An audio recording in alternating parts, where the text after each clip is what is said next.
15. It has come. Of course, Dr. Craven had been sent for the morning after Colin had had his tantrum. He was always sent for at once when such a thing occurred, and he always found, when he arrived, a white, shaken boy lying on his bed, sulky and still so hysterical that he was ready to break into fresh sobbing at the least word. In fact, Dr. Craven dreaded and detested the difficulties of these visits.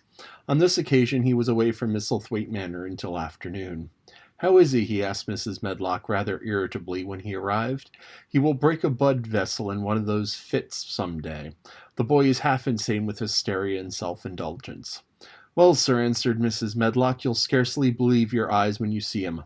That plain, sour-faced child that's almost as bad as himself has just bewitched him. How she's done it there's no telling. The Lord knows she's nothing to look at, and you scarcely ever heard her speak. And she did what none of us dare do. She just flew at him like a little cat last night, and stamped her feet and ordered him to stop screaming. And somehow she startled him so that he actually did stop. And this afternoon, well, just come up and see, sir. It's past crediting." The scene which Dr. Craven beheld when he entered his patient's room was indeed rather astonishing to him. As Mrs. Medlock opened the door, he heard laughing and chattering. Colin was on his sofa in his dressing gown, and he was sitting up quite straight, looking at a picture in one of the garden books, and talking to the plain child, who was at that moment could scarcely be called plain at all, because her face was so glowing with enjoyment. "Those long spires of blue ones, we'll have a lot of those," Colin was announcing. "They're called delphiniums." "Dickon says they're larkspurs made big and grand," cried Mistress Mary. "There's clumps there already." Then they saw Dr. Craven and stopped. Mary became quite still, and Colin looked fretful. "I'm sorry to hear you were ill last night, my boy," Dr. Craven said a trifle nervously. He was rather a nervous man. "I'm better now, much better," Colin answered, rather like a Rajah. "I'm going out in my chair in a day or two if it's fine. I want some fresh air." Dr. Craven sat down beside him and felt his pulse and looked at him curiously. "It must be a fine day," he said, "and you must be careful not to tire yourself." "Fresh air won't tire me," said the young Rajah. As soon as there had been occasions when this same young gentleman had shrieked aloud with rage and had insisted that fresh air would give him cold and kill him, it was not to be wondered at this. His doctor felt somewhat startled. "I thought you did not like fresh air," he said. "I don't when I am by myself," replied the Rajah, "but my cousin is going out with me." "And the nurse, of course," suggested Dr. Craven. "No, I will not have the nurse." So magnificently that Mary could not help remembering how the young native prince had looked when his diamonds and emeralds and pearls stuck all over him and the great rubies on the small dark hand he waved to command his servants to approach with salams and receive his orders. "My cousin knows how to take care of me. I'm always better when she is with me. She made me better last night. A very strong boy I know will push my carriage." Dr. Craven felt rather alarmed. If this tiresome, hysterical boy should chance to get well, he himself would lose all chance of inheriting Misselthwaite. But he was not an unscrupulous man, though he was a weak one, and he did not intend to let him run into actual danger. "He must be a strong boy and a steady boy," he said, "and I must know something about him. Who is he? What is his name?" "It's Dickon," Mary spoke up suddenly. She felt somehow that everybody who knew the moor must know Dickon. And she was right, too. She saw that in a moment Dr. Craven's serious face relaxed into a relieved smile. "Oh, Dickon," he said. "If it's Dickon, you'll be safe enough. He's as strong as a moor pony, is Dickon." "And he's trusty," said Mary. "He's the trustiest lad in Yorkshire." She had been talking Yorkshire to Colin, and she forgot herself. "Did Dickon teach you that?" asked Dr. Craven, laughing outright. "I'm learning it as if it was French," said Mary rather coldly. "It's like a native dialect in India. Very clever people try to learn them. I like it, and so does Colin." "Well, well," he said, "if it amuses you, perhaps it won't do you any harm. Did you take your bromide last night, Colin?" "No," Colin answered. "I wouldn't take it at first, and after Mary made me quiet, she talked me to sleep, in a low voice, about the spring creeping into the garden." "That sounds soothing," said Dr. Craven, more perplexed than ever, and glancing sideways at Mistress Mary, sitting on her stool and looking down silently at the carpet. You're evidently better, but you must remember. I don't want to remember, interrupted the Rajah, appearing again. When I lie by myself and remember, I begin to have pains everywhere, and I think of things that make me begin to scream because I hate them so. If there was a doctor anywhere who could make you forget you were ill instead of remembering it, I would have brought him here. And he waved a thin hand which ought really to have been covered with royal signet rings made of rubies. It is because my cousin makes me forget that she makes me better. Dr. Craven had never made such a short stay after a tantrum. Usually he was obliged to remain a very long time and do a great many things. This afternoon he did not give any medicine or leave any new orders, and he was spared any disagreeable scenes. When he went downstairs he looked very thoughtful, and when he talked to Mrs. Medlock in the library, she felt that he was a much puzzled man. "Well, sir," she ventured, "could you have believed it?" "It is certainly a new state of affairs," said the doctor, "and there's no denying it is better than the old one." "I believe Susan Sowerby's right, I do that," said Mrs. Medlock. "I stopped in her cottage on my way to Thwaite yesterday and had a bit of a talk with her. And she says to me, 'Well, Sarah Ann, she may not be a good child and she may not be a pretty one, but she's a child and children needs children.' We went to school together, Susan Sowerby and me. She's the best sick nurse I know," said Dr. Craven. "When I find her in a cottage, I know the chances are that I shall save my patient." Mrs. Medlock smiled. She was fond of Susan Sowerby. "She's got away with her, as Susan," she went on quite volubly. "I've been thinking all morning of one of the things she said yesterday. She says, 'Once I was giving the children a bit of the preach, and they was fighting me, and I sets them all. When I was at school, my geography was told the world was shaped like an orange, and I found out I was like 10, and the whole orange doesn't belong to nobody. No one owns more than his bit of a quarter, and there's times it seems like there's not enough quarters to go around. But don't you, none of you, think that this whole orange, you'll find you're unmistaken, and you won't find it out with hard narks. What children learns from children,' she says, 'is there's no sense in grabbing at the whole orange, peel and all. If you do, you'll likely not even get the pips, and them's too bitter to eat.'" "She's a shrewd woman," said Dr. Craven, putting on his coat. "Well, she's got a way of saying some things," ended Mrs. Medlock, much pleased. "Sometimes I've got to say her, 'Susan, if you was a different woman and you didn't talk such broad Yorkshire, I've seen the times when I should have said you were clever.'"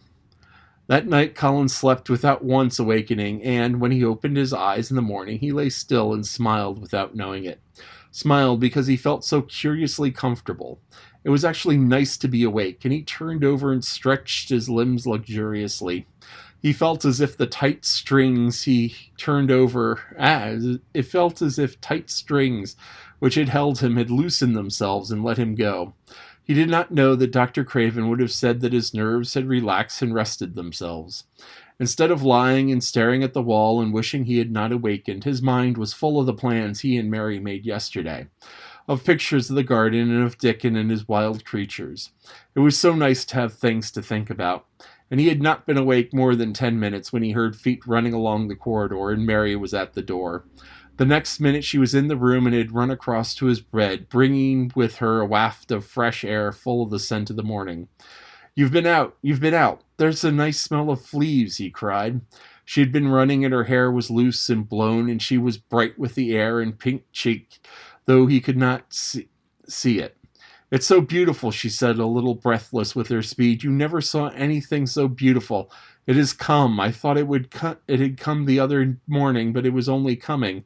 Here it is now. It has come, the spring. Dickon says so."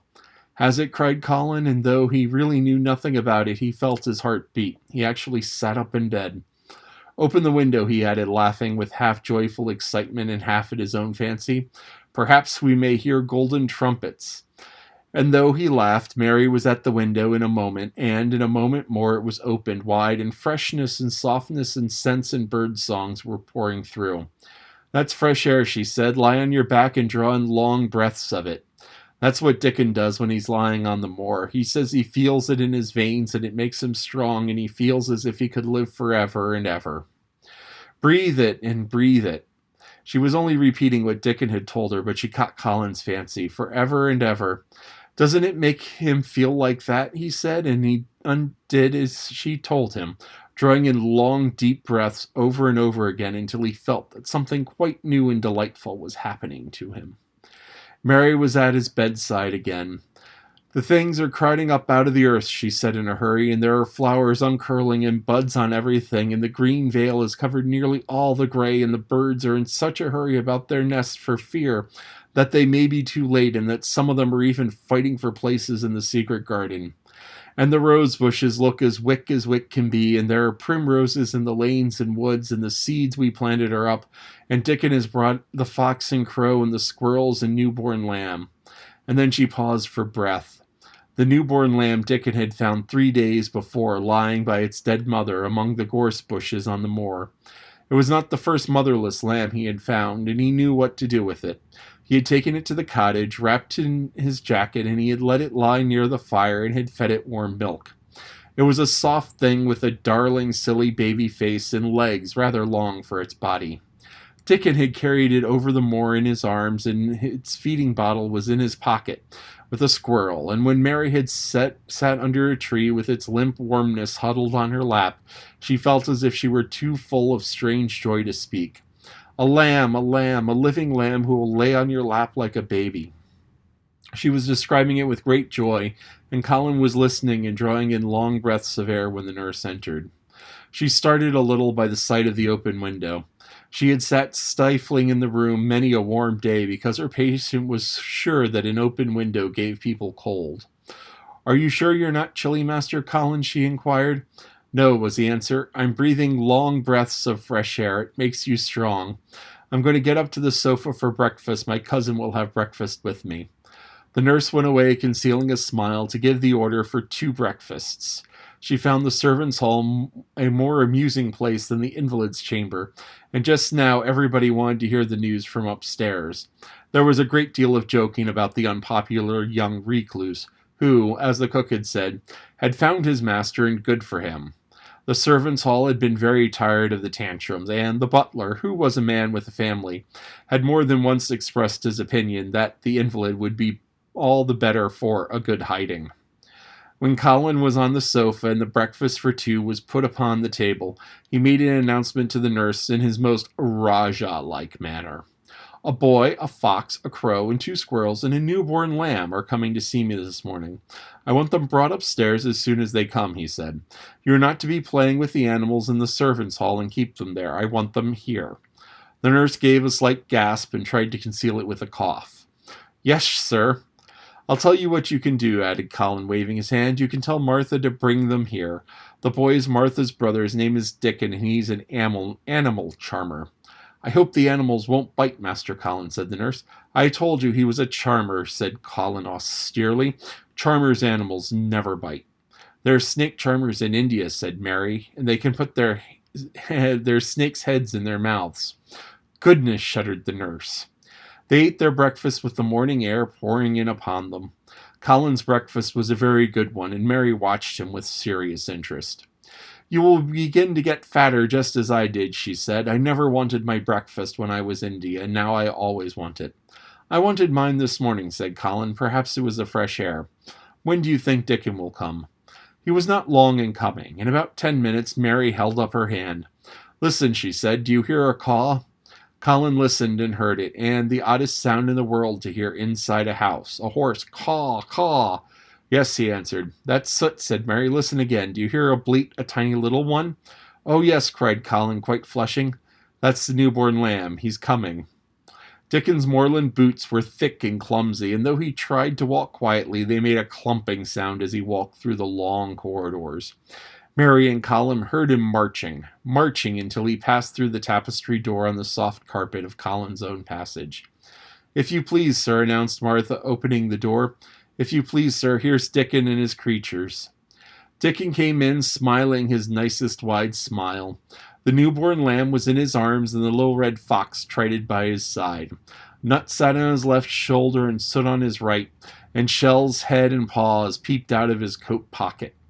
Colin slowly sat up and stared as he stared when he first saw Mary. But this was a stare of wonder and delight. The truth was, in spite of it all he had heard, he had not in the least understood what this boy would be like, and that his fox and crow and his squirrels and his lamb were so near to him and his friendliness that they seemed almost to be a part of himself. Colin had never talked to a boy in his life, and he was so overwhelmed by his own pleasure and curiosity that he did not even think of speaking. But Dickon did not feel the least shy or awkward. He had not felt embarrassed because the crow had not known his language and had only stared and had not spoken to him the first time they met. Creatures were always like that until they found out about you. He walked over to Colin's sofa, put the newborn lamb quietly on his lap, and immediately the little creature turned to the warm velvet dressing gown and began to nuzzle and nuzzle into its fold, and butt its tight curled head with soft impatience against his side. Of course, no boy could have helped speaking then.